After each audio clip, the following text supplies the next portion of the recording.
अगर 2 स्टेट कांग्रेस जीतने में कामयाब रहती है तो फिर कांग्रेस का अपर हैंड होगा। कर्नाटक चुनाव से इतना तो जरूर तय हो गया है कि एक खास वर्ग जो सामूहिक तौर पर वोट करने के लिए जाना जाता है, जिसकी प्रतिबद्धता पिछले 30 सालों से 1990 के बाद से क्षेत्रीय दलों की ओर ज्यादा थी, वो अब कांग्रेस की ओर मुड़ चला है और कांग्रेस इस धारा को और मजबूत होते हुए देखना चाहती है। इसलिए कांग्रेस सीट शेयरिंग पर अभी बात करना उचित नहीं समझेगी। अब जो सवाल है, कुछ दिन पहले एक रिपोर्ट चली थी कि 15 जेडीयू, 15 आरजेडी, 6 कांग्रेस, 2 माले और 2 में सीपीआई। आज उसमें थोड़ा सा संख्या घटा बढ़ा दिया गया है, 16-16 कर दिया गया है। ये तमाम चीजें कोरी कल्पना है। आप जरा खुद अंदाजा लगाइए, राजद के पास 80 विधायक है, राजद भी 16 और जेडीयू के पास 45 विधायक है, जेडीयू भी 16।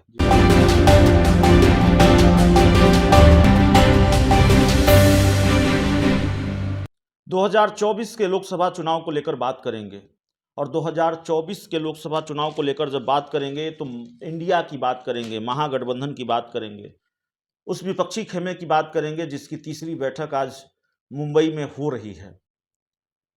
सवाल सीट बंटवारे पर, सीटों का पेच फंसेगा क्या?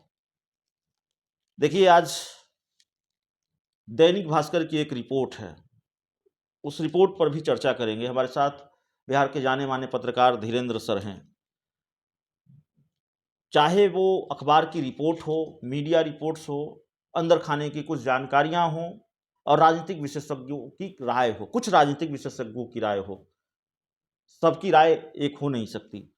ट्रेंड ये कहता है कि कांग्रेस 2019 के लोकसभा चुनाव में जितनी सीटों पर चुनाव लड़ी, उससे बहुत कम सीटों पर उसको चुनाव लड़ना पड़ेगा। बड़ी कुर्बानी बिहार में कांग्रेस को देनी पड़ेगी, शायद देश भर में भी, देश के कई दूसरे राज्यों में भी।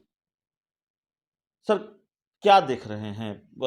कांग्रेस क्या इस कुर्बानी के लिए तैयार है, विपक्षी गोलबंदी के लिए? और 2 से 4 सीट उसको कैसे देख रहे हैं?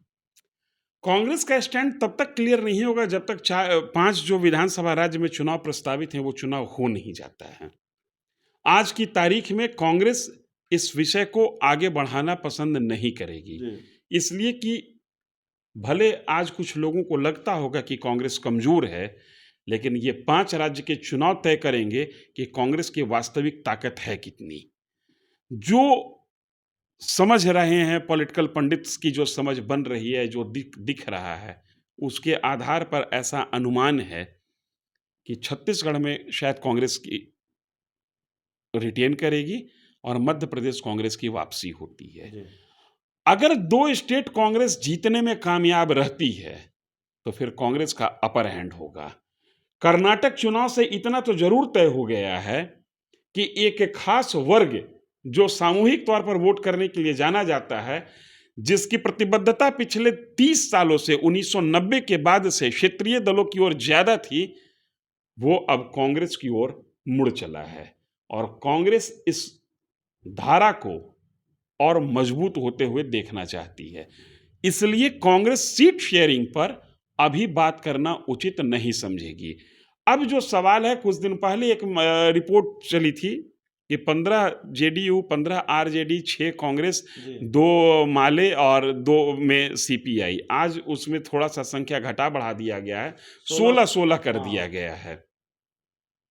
ये तमाम चीजें कोरी कल्पना है।